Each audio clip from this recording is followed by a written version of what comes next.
Good morning from Panhandle Outdoors with Winston Chester. Panhandle Outdoors, your source for fishing, hunting, and information for folks who enjoy the great outdoors. Now sit back, relax. It's Panhandle Outdoors.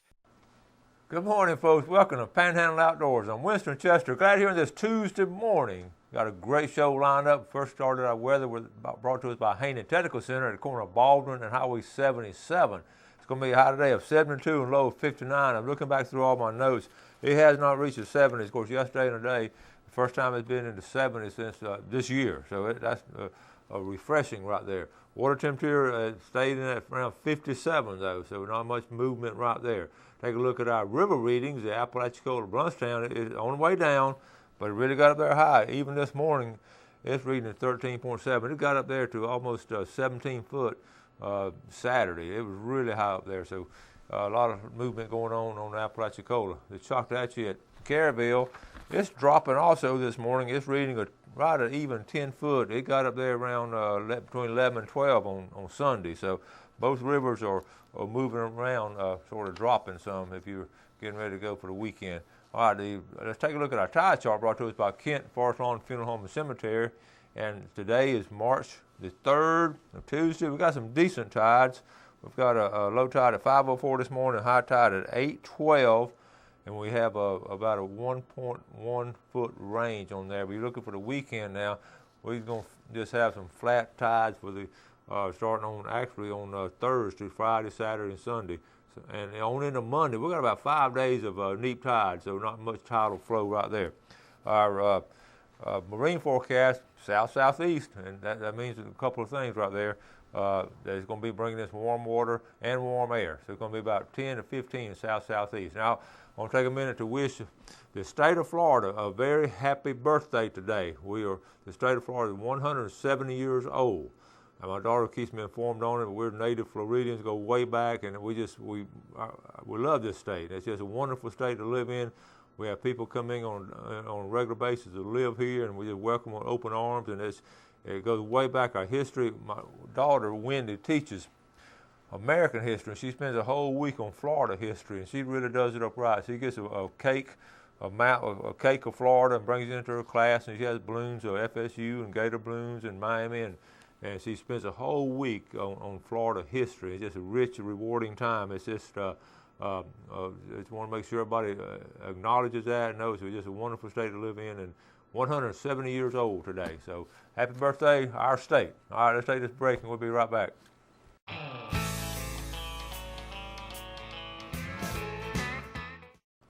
Welcome back. Big news in the outdoor world here in the Florida Panhandle, speaking of our state. It's just something that to our knowledge has never happened. We have it documented. The case right here, the pictures were put on, I picked up the picture Sunday night, I've double-checked the sources and all, and everybody I've talked to say this is true. Folks, there's been a great white shark caught off Panama City Beach, and I know the boys that did it are shark fishermen. Now, they're not the first time. This is Ryan Dirk here. He tagged it and released it. But you can look at those eyes, you can look at the jaws. The first people want to say it's a mako and a tiger and all that, but because that nose is not a mako nose, and that is a great white shark, and that's off Panama. I heard it's Cape San Blas, and I've heard 2 or 3 places, but to my knowledge at this point in time in our investigation, this is a great white shark caught off Panama City Beach. So we want to know, that's the first one now in our history that we know of, but it's caught off the surf. Now, we have documented cases. I've got a tape recording of Captain Virgil Anderson catching a great white shark when he was shark fishing in the late 40s. So we know they're out here. So I don't know if this is going to make mainstream news or not, but we'll see. So let's go back to some other pictures now. I have first thing I want to make a correction. I showed this the other day. Boy, I got some emails and phone calls on this. Pam Peterson Kelly just sent it to us. She said a hooded merganser over there in the ponds behind Gulf Coast, and I just mentioned it on. But folks, that's not let's see. She said that was a bufflehead. Okay, but it's a hooded merganser. Okay, a hooded merganser. She called them bufflehead. I want to show you anyway. I've duck hunted, and I know the difference, but it's hard to say on these particular pictures. I'm going to show you back to back what they are now. Okay, this is you all see this picture here? Let's see, we got it up there. This is a bufflehead. All right, that's a bufflehead right there. All right, now I'm on the next picture. It's going to be a hooded merganser. I'm going to show you how close they look to each other. All right, that's a hooded merganser. Aren't they pretty close? So you can see how, but there is some difference between them. But thank y'all so much for the emails and getting me correct on all this. And this it is interesting what happened on when you see those, because I've shot at both of those, and the bufflehead is a beautiful duck. But both of them are now bottom feeders. Their diet is little fish and crustaceans. They're not very. You can't eat them unless you're just really, really hungry. All right, let's see. Yes, I'm trying to go through this order now. Education is important, but fishing is importanter. That's a good coffee cup right there. Okay. How about this one? I thought this was funny. I danced. I don't know. I danced like no one was watching, but someone was watching. They thought I was having a seizure and called an ambulance. All right, Zach McKeithen, still catching those sheep pair there. Okay, good job. They're still being caught. March is a good time to catch them. Now, I've got a series of shark pictures. I think I'm going to skip these because we just had Shark Week. That's the irony of this great white being caught. We've just spent a whole week in Outdoor Ed having Shark Week, and at the end of the week, somebody catches a great white. You couldn't time it any better. All right, let's go to I've got a whole series of shark pictures I'm going to share, but we're going to do that later. Let's go. This is, let's see. Let's go ahead and show this one here, Jeff. This was my get-together with my over the weekend with my high school buddies up there in Gadsden County. That's our big steak supper there. I won't name all of them, but we had a grand time, and then this is how we did it the next morning. Had a great quail hunt. That's Bradford May on the left, Jimmy Suber in the middle, and the dog, and then myself, and of course a lot of quail we had. I've known these boys since I guess we just got out of diapers, and we've been friends that long, and good boys. I just love seeing them once a year up there. All right, now let's go to let's see this picture here. Okay, we got that one. Bass fishing. David Barnes. David grew up here, lived here a long time, and he caught this. He lives around Kissimmee now. Excellent fisherman. This is an 8.2 pounder. He caught this weekend. You see how cold it was down there, even around Orlando, Kissimmee area. David's an excellent fisherman. A lot of y'all remember him. He grew up in that Dorrego Park, Assembly of God. Now it's called the Rock, but way over on 231. He was a music director for a long time, and a good friend of mine and a great outdoors. When we were young men, we used to do a lot of stuff in the outdoors together. Okay, now got this. Talked about the redhead duck. I'm gonna read this email on this particular picture. Hey Winston, on Thursday you showed a picture of a bunch of redheads at a college. I wanted to share my photo of the redheads I saw on the last day of hunting season. In one picture, there's a whole raft of 200 or 300 redheads in the middle of the bay, close to Horseshoe Creek. Scott Lindsay wrote an article on Sunday paper saying that the ducks were not migrating because we've not had enough cold weather. Our first cold snap was just before this season ended, and I believe it pushed these birds down here. Colby, Sam, and I ended up with a limit of redheads. Now that was right there that last weekend. That's what Scott was talking about in the article that had not come down. They came down that weekend, and a good job, Chad Taylor. And here's a bunch of them they got. It's a good way to end the season. You want to end it that way instead of not having any in there. So good job, Chad. That was Colby, Sam, and Chad right there. All right, let's see what else we got here. I wanted to show Emerald Coast Redfish had their big tournament this past. Their big one, the opening tournament. Emerald Coast Redfish Club would cover them every year.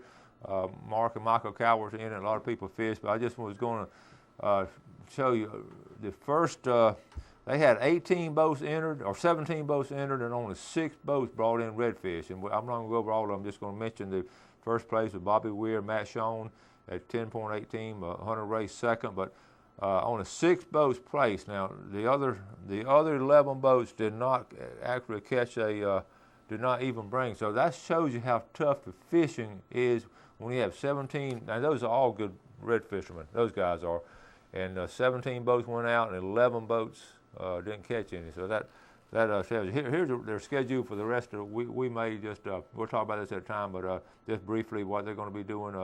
That's the schedule. They're going to be in Pensacola. Just finished February 28th, Panama City, and then we'll talk about it. But 1 month from now it'll be Pensacola. So we'll talk about the Emerald Coast Redfish Club doing more stuff later. But they do a good job with it. And right here, these are the guys that won last year, won the first place for the whole year. This is right here.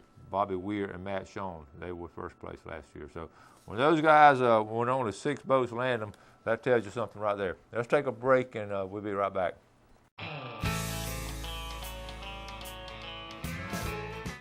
Hi, welcome back. Glad you're with us this morning. Hope you're having a great day so far. And I know some of y'all still sleep ahead, but y'all get on up and get ready to get to work.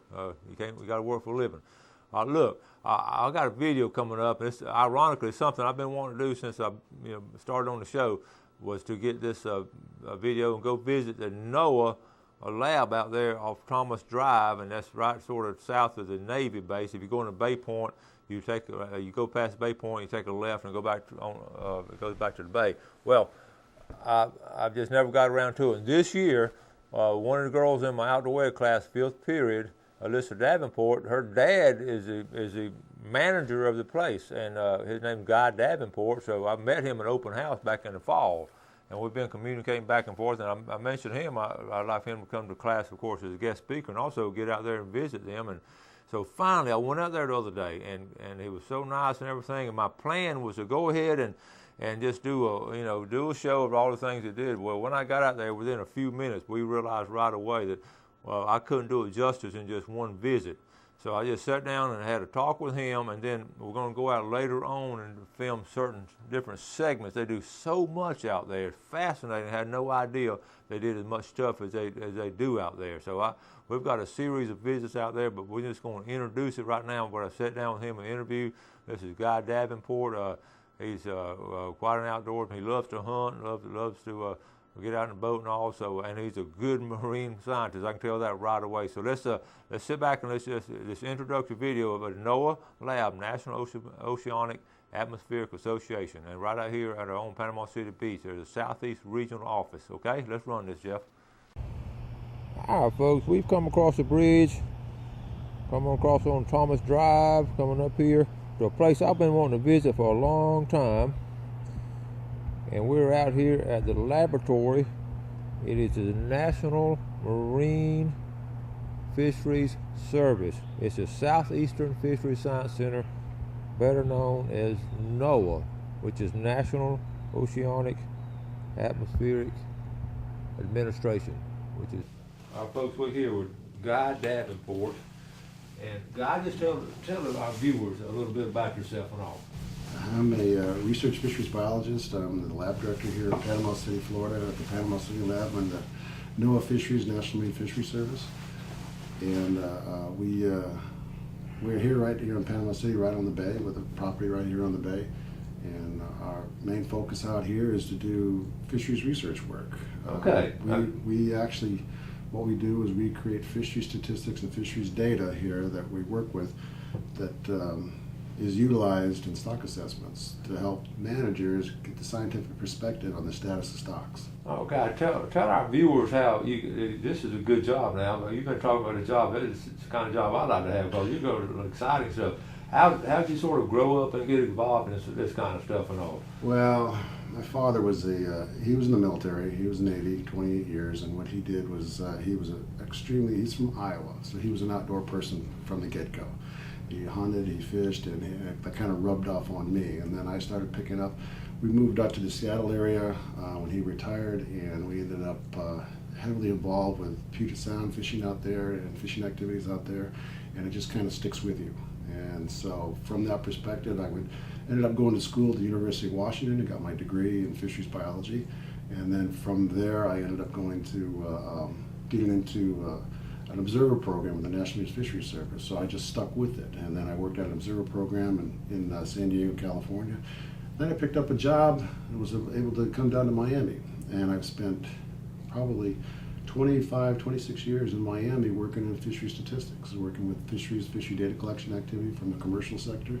And from that perspective, after having developed a relationship with the folks down there, this position came available, so I applied for it, and I got fortunate enough to go ahead and get it. And so while I've worked in fisheries probably for over 30 years here, the last 5 years I've been here in Panama City, and it's a great place. It's a great area to you got your whole outdoor perspective here is just incredible. Mm-hmm. Because you got the entire freshwater watershed that comes down here, you've got the saltwater bay and the bay area right here, and you have the inlet that leads out to the Gulf of Mexico. So you got all these different components that are just begging for you to come out here and enjoy. Yeah, that's really neat. Someone of your background has been all over the country and all to come up here and and live here and say that, because we believe that too. It's just a special place. It is very special. We're going to talk real quick. We're going to talk about fishing a lot, but let's talk real quick about hunting, because I know you like to hunt. Now, you tell us just briefly about your hunting. Well, like I said, my father's from Iowa, and we've been going up there every year. We started off pheasant hunting up there, and I really enjoyed that. We used to hunt quail up there quite a bit. Well, what happened was up there is they've had some bad hatches because cold water areas and cold. They come in and actually froze up the spring hatch several times with different pheasants and quail. So we migrated toward deer hunting. And by migrating to deer hunting, we have been doing that since 1998 on an annual basis, going up to the state of Iowa just to go up there and go deer hunting. And we've been very successful. Well, that's a big deer up there. Well, I'm very fortunate because that's where my father was from, so we go up on my uncle's farm as well as my cousin's farm, who still farm today, and it's almost like I have a personal related guide up there to tell us what's going on and where we're finding deer, where they're seeing deer, because they're up there year round. Okay. And so I feel like I'm handicapped here over other people, but it's a great family time, and it's a great opportunity for me to spend some time with some family and to go do some deer hunting. And speaking of family, your daughter Alyssa is a senior in my outdoor web class, and she's sort of the catalyst, sort of what got us together. Mm-hmm. I've been wanting to come here for years, and finally, meeting you at an open house and all, I'm just tickled to be out here. And what your family? You have how many kids you have? Oh, I got 2 daughters. 2 daughters. Okay. Yeah, my wife and 2 daughters, and they enjoy the outdoors too. Yeah. I haven't got them into fishing as heavily as maybe I could, but they're teenagers. Yeah, I understand. Well, she does a wonderful job in class, and just wonderful having her in class. Listen, now we're going to talk about fisheries. There's two, basically, you have the researchers and you have the management in NOAA. Correct. So you're completely in the research and... We are the research component of NOAA Fisheries. Okay. And the kind of researches that we do, we've got protected resources research such as sawfish that we do under a 5-year plan. We're doing some restoration work on that. We've also been involved with some Gulf sturgeon here locally, restoration on that. We've also worked, and we actually handle all the samples that come in, the samples being biological samples of otoliths, gonads, and sometimes tissue samples, sometimes spines. And what we do is we age these fish. Mm-hmm. And by aging these fish, we're trying to identify, what are the ages of the stocks that are being caught. And that information is then given into the stock assessment. And that stock assessment information then does an analysis and an evaluation, so you get a status of the stock and then what the status of the population of the stock is out there. That information is then given to the management councils. So they have a scientific perspective when they're looking at their management, and recommendations are given to them on the status of these stocks and what they can do. Okay. It is then up to them through the Gulf of Mexico Fisheries Management Council or the South Atlantic Fisheries Management Council to make those rules and recommendations on how we manage those fisheries. Okay. So we are kind of the base program that provides data for their utilization in order to do the management. Okay. We don't actually make management decisions. That's their territory. We are the ones who provide information to allow them to at least know the scientific perspective of where these animals are as far as their population. Okay, and from talking to you, you have a really good staff of folks out here that do a good job. Oh, we do. Yeah, and how large is this area? About how many people? We have roughly 40 to 45 people here Okay. at one time. We also have interns from universities. We also even have some high school students that come out here as interns. Okay. We've been very fortunate. We have a couple of volunteers that come out here and assist us as well. So we've got a great staff here. We've got some of the most likable people you ever run into, and they're very supportive of each other. They like doing the research. They like doing their science, and I think that if we can, continue on with the other segments of this, I can introduce you. Well, to that's some the of great them. thing about it. I was coming out here. I was going to do one big show and all, but after talking to you, we're just going to do certain segments at a little bit of time. So that's going to work out good. Excellent. Folks, we're just peeking in some of the offices. You can tell we have some outdoorsmen here. We're going to come back and talk to this young man that runs this department. But look at that. That's impressive, isn't it? That's cool. Mm-hmm.